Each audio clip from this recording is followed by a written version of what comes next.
The Amsterdam Modeling Suite has a diverse set of tools when it comes to polymer modeling.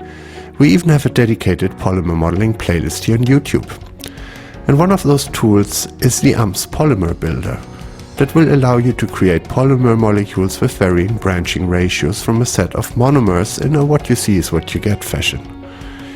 If you want to use these molecules to calculate properties such as the glass transition temperature or the modulus, you will need to pack them into a periodic box, and how this is done is what I would like to show you today. First, we are following the online tutorial to generate not one but 3 large high-impact polystyrene molecules.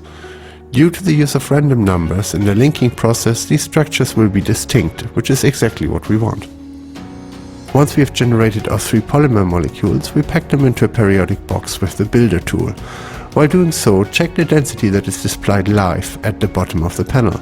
Increase or decrease the lattice vectors to end up with a density of around 0.3. This is not going to be our final density, we only want to fit all the molecules within the periodic box. After slowly compressing the structure down to a higher density with UFF, we can run annealing cycles until the structure is as homogeneous as possible.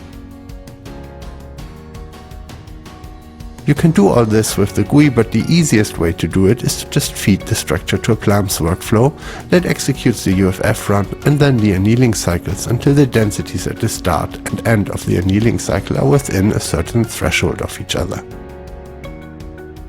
For the current example, it took 5 cycles to converge to the given 1% threshold, and as you can see, the resulting structure contains no more large empty areas and is ready to be put through the polymer workflows for property estimation. That's it for today. I hope you found this useful, and as always, we are happy to answer questions and comments below this video.